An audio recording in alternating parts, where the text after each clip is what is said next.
Hello everybody. स्वागत है आपका हमारे इस यूट्यूब चैनल के अंदर। तो आज हम लोग जेई एडवांस 2025 का ये क्वेश्चन देखने वाले हैं। तो चलिए देखते हैं। सवाल में दिया गया है, let L1 be line of intersection of the planes. These are the planes जिसका लाइन ऑफ इंटरसेक्शन L1 है। L2 be a line passing through this point and parallel to L1। Let M denote the plane given by this equation. Suppose that the line M2 meets the plane M at point Q. Let R be the foot of the perpendicular drawn from P to the plane M. Which of the following statements is or are true? तो ये multiple choice questions के अंदर आया था। Multiple answers हैं इसके। अब देखिए सवाल में 3D ज्योमेट्री जो है वो हम लोगों को लग रही है। 3 डायमेंशन ज्योमेट्री पर है ये बेस्ड क्वेश्चन। अब देखिए एक एक करके समझते हैं क्या दिया गया है। L1 जो है वो इस प्लेन और इस प्लेन का क्या है, लाइन ऑफ इंटरसेक्शन है। ठीक है, मतलब दो प्लेन्स जो है वो आपस में इंटरसेक्ट कर रहे होंगे और उनका लाइन ऑफ इंटरसेक्शन L1 है। ठीक है, पहली चीज तो क्लियर हो गई। L2 के बारे में देखते हैं। L2 है क्या है, line passing through this point.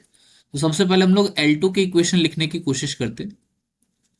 L2 की अगर हम बात करें, P से पास हो रहा है तो हम लोग क्या लिख सकते हैं, पास होने वाले पॉइंट्स x-2 हो जाएगा ये, equals to y minus of -1 हो जाएगा, सो y+1 और z क्या आएगा, -3।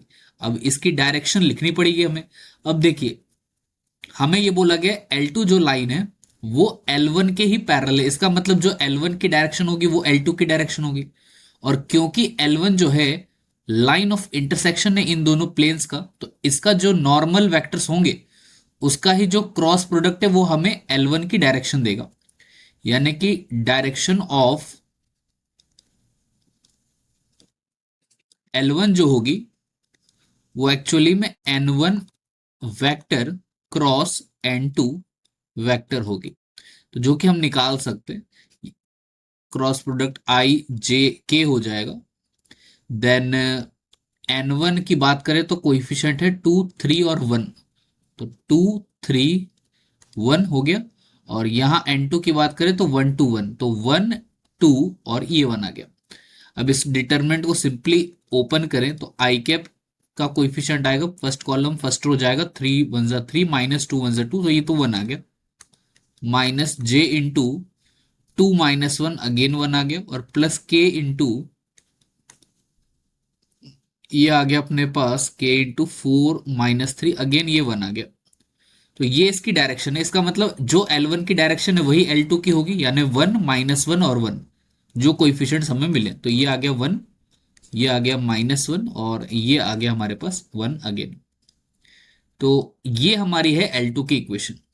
चलिए आगे बढ़ते हैं। इसके बाद M बोला गया है, प्लेन है गिवन बाय दिस इक्वेशन, तो ये आपका M है। M भी लिख देते हैं, जरूरत पड़ेगी हमें। 2x plus Y -2z equals to 6, ये हमारा M है। इसके बाद बोला गया L2 जो है वो मीट कर रहा है M प्लेन को Q पॉइंट पर। अच्छा, तो मतलब ऐसी कुछ स्टोरी है कि L2 जो लाइन है, मान लीजिए ये एक प्लेन रहा होगा अपना M वाला प्लेन, और एक लाइन पास हो रही है L2, ये आपकी L2 लाइन है। ये इस प्लेन को इंटरसेक्ट कर रहा है, और किस पॉइंट पर इंटरसेक्ट कर रहा है वो हमें दे रखा है सवाल के अंदर। वो इंटरसेक्ट कर रहा है Q पॉइंट पर। इसका मतलब ये पॉइंट Q है। लेट सपोज इस पॉइंट पर इंटरसेक्ट कर रहा है, तो हम इस Q पॉइंट के बारे में बात करते हैं। सबसे पहले इसको कैलकुलेट करते हैं। तो Q कैसे आएगा देखिए। अब देखिए ये प्लेन की इक्वेशन तो हमें पता है। Q जो है वो L2 लाइन पर ही लाई करेगा, तो हम लोग क्या कर लेते हैं, जनरल पॉइंट मान लेते हैं, इसको K ले लेते हैं। तो X हमें मिल जाएगा K+2, सिमिलरली Y मिल जाएगा हमको -K-1, और Z मिल जाएगा हम लोगों को K+3। ये हम लोगों ने एक जनरल पॉइंट ले लिया Q का। अब ये पॉइंट हमारा Q का है। अब देखिए ये पॉइंट ऑब्वियसली बात है प्लेन को तो सेटिस्फाई करेगी क्योंकि पास हो रही है उससे, तो इसको सेटिस्फाई करा देते। तो 2 × K+2, देन -K-1 ये अपना हो गया Y, and then -2 times z हो गया k+3, इसको इक्वल्स टू 6। इसको सॉल्व कर लेते तो ये आ गया 2k+4 -k-1 -2k-6 equals to 6। तो 2k और -2k तो गया, -k बच रहा है, उसको उधर ट्रांसफर कर देते तो +k की वैल्यू आ जाएगी 4 -1 हो जाएगा हमारे पास 3, 3 में से 6 गया तो -3, और 6 इधर आएगा तो -9 हो जाएगा टोटल। तो ये आ गया हमारे पास k, और ये अगर k हमें मिल गया तो हमें क्या मिल गया, हमें q पॉइंट मिल गया। तो q पॉइंट क्या हो गया, k+2 था तो -9+2 ये हो गया -7, देन -k-1 तो 9 - 1 ये हो गया 8, और उसके बाद k+3 -9+3 ये हो गया -6। तो q पॉइंट आ गया। इसके बाद आगे नेक्स्ट स्टेप में क्या है, let r be the foot of the perpendicular drawn from p to the plane m। यानी कि अगर हम बात करें r पॉइंट की तो उसके बारे में भी कुछ इंफॉर्मेशन दी गई है। ये मान लीजिए हमारा प्लेन m था, ये आपका m प्लेन था, p पॉइंट से जो परपेंडिकुलर ड्रॉ करा गया है उसका जो फुट ऑफ परपेंडिकुलर है वो हमारा जो है वो आर पॉइंट, ऐसा ही कुछ बोला है सवाल में। ये है अपना आर पॉइंट, ठीक। तो ये आर पॉइंट हम लोगों को निकालना पड़ेगा। अब देखिए एम प्लेन की जो इक्वेशन है वो हमें पता है, 2x+y -2z+6 को इधर ले आते हैं तो -6 इक्वल्स टू 0 हो जाएगा ये। और पी पॉइंट भी हमें सवाल में दिया गया था, पी पॉइंट एक्चुअली है हमारे पास 2 - 1 3। ओके, तो ये है 2 - 1 और 3। अब हम जानते हैं फुट ऑफ परपेंडिकुलर का हमारे पास डायरेक्ट फॉर्मूला रहता है। फुट ऑफ परपेंडिकुलर कैसे निकालते हैं हम लोग, आर के कोऑर्डिनेट्स निकालते हैं। ये हो जाएगा किस तरीके से आएगा, देखिए इसके हम लोग कोऑर्डिनेट्स आर के मान लेते हैं x, y, z। तो ये आएगा x माइनस p का x कोऑर्डिनेट यानी 2 अपॉन में यहाँ x का कोएफिशिएंट प्लेन की इक्वेशन का दैट इज 2। इसी तरीके से y -(-1) तो +1/1 equals to z -3 upon -2। This will be equals to minus sign लगाएंगे एंड देन ये पॉइंट P को हम लोग प्लेन में रखेंगे तो 2 2 हो गया 4, देन -1, देन 3 इंटू -2 हो गया -6 अपॉन a² + b² + c²। तो 2 का स्क्वायर 4, ये प्लेन के जो कोएफिशिएंट्स है, देन 1 देन 4 आएंगे। तो ये आ गया हमारे पास। तो इसको अगर हम लोग सिंप्लीफाई करें तो ये आएगा x-2/2 then y+1/1 equals to z-3/-2 equals to ये बन गया 6 और 6 हो जाएगा 12 +1 13 और -4 हो जाएगा 9, और नीचे भी 9 है तो ये तो 1 आ गया। तो यहां से हमें आर के कोएफिशिएंट, आर के जो पॉइंट है कोऑर्डिनेट्स वो हमें मिल जाएंगे। आर के कोऑर्डिनेट्स मिल गए हम लोगों को, 2 + 2 that is 4, then +1 -1 this will be 0 and then -2 + 3 that is 1। ये हमारे आर आ गए।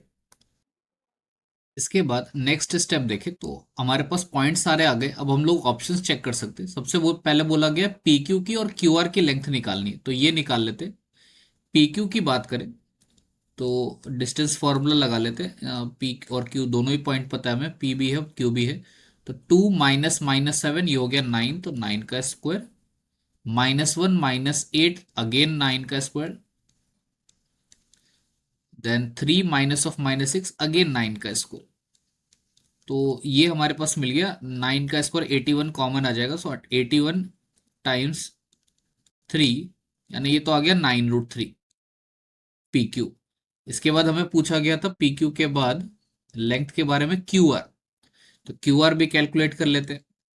क्यू आर आएगा हमारे पास अंडर रूट में 4 -(-7) 11 का स्क्वायर, 0 -8 देन 8 का स्क्वायर, देन 1 -(-6) तो 7 का स्क्वायर।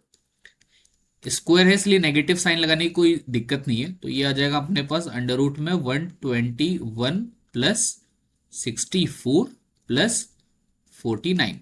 तो ये मिल गया अपने पास 120 प्लस 50 हो जाएगा 170, देन अंडर रूट 234 आ रहा है ये। तो पी क्यू तो 9√3 है, तो पहला तो ऑप्शन करेक्ट है, लेकिन सेकंड ऑप्शन जो है वो रॉन्ग है अपने पास। अब area of triangle P Q R निकालना है, तो वो निकाल लेते, सी ऑप्शन। तो पी क्यू आर ट्राइंगल का एरिया क्या बनेगा, देखिए ट्राइंगल पी क्यू आर हमारे पास, ये पी पॉइंट हमें पता है, सवाल में दिया गया है P point, that is 2 - 1 3। Then Q point की बात करें, वो हम लोगों ने कैलकुलेट किया था -7 8 -6, और आर पॉइंट के बारे में बात करें, वो भी हमारे पास आया था 401। अब हमें इस ट्राइंगल का एरिया निकालना है। तो एरिया निकालने का फॉर्मूला हम जानते हैं, area of triangle ABC vector form में, ये हो जाएगा half of magnitude P Q vector cross P R vector. तो पहले तो हम लोग ये P Q vector cross P R vector निकाल लेते। तो अगर आप देखेंगे इस सवाल को, तो ये कैलकुलेशन बेस्ड क्वेश्चन है, बिल्कुल भी टफ नहीं है इस क्वेश्चन में कुछ भी, सारे फॉर्मूला बेस्ड है, कैलकुलेशंस है, बस यही आपका काम है मेन। तो ये अपने पास आ जाएगा I J K, and then we will get I J K बाद पी क्यू की बात करें तो -7 -2 ये आ गया -9, 8 माइनस ऑफ -1 9, -6 -3 अगेन -9। और पी आर की बात करें 4 -2 2 हो गया, 0 -1 1 हो गया, 1 -3 ये -2 हो गया। तो ये आ जाएगा I cap times -18 +9, then -j cap times 18 +18, and plus K cap times -9 -18। तो ये हमारे पास आ गया है -9 आई कैप, देन -36 जे कैप, देन -27 के कैप। इसका मैग्नीट्यूड निकालना है। सो एरिया जो है हमारे पास बनेगा ट्राइंगल एबीसी का, वो कुछ ऐसा बनेगा, हाफ टाइम्स इसका मैग्नीट्यूड हो जाएगा अंडर रूट में, देखिए 9 हम कॉमन ले लेते, 9 का, क्योंकि 9 का स्क्वायर आएगा, देन +36 का स्क्वायर, देन +27 का स्क्वायर। सो कैलकुलेशन आसान करने के लिए हम लोग इसको क्या कर सकते हैं, अंडर रूट में 9 स्क्वायर कॉमन ले लेते, तो ब्रैकेट में ये हो जाएगा 1 स्क्वायर, देन +9 4 36 हो जाए, तो that will be 4 square, then 3 square. तो 9 का स्क्वायर तो हमारे पास आ जाएगा बाहर ही, एंड दैट विल बी 9। तो ये तो हो गया 9/2, और अंडर रूट में बचेगा 1 +16 +9। तो 9 और ये तो आ गया अपने पास 10 +16 26, 9/2√26 ये हमारे पास आया। अब देखिए, अगर इसका हमारा जो ऑप्शन था वो क्या था, ऑप्शन में दिया गया था 3/2 है, √234, ओके, यानी 3 ही बाहर है। तो 3 हम लोग क्या करते हैं, देखिए इसको हम लोग ऐसे लिख सकते हैं 3/2, और जो एक 3 है उसको हम रूट के अंदर भेज देंगे, तो वो 9 हो जाएगा अंदर जाके, तो 26 × 9 ये 234 ही आएगा। तो 3/2√234, तो सी ऑप्शन भी हमारा करेक्ट है, सी ऑप्शन हमारा करेक्ट ऑप्शन हो गया। आखिरी बात है अपनी, ये ऑप्शन हो गया हमारा करेक्ट। आखिरी ऑप्शन है एक्यूट एंगल निकालना है हमें पीक्यू और पीआर के बीच में। तो पीक्यू और पीआर के बीच में एक्यूट एंगल क्या होगा वो देख लेते हैं। एक्यूट एंगल निकालने के लिए हम लोग डॉट प्रोडक्ट वाला कॉन्सेप्ट यूज करेंगे। कॉस थीटा हम लोग लिख लेंगे P Q dot P R upon P Q का मैग्नीट्यूड इंटू पी आर का मैग्नीट्यूड।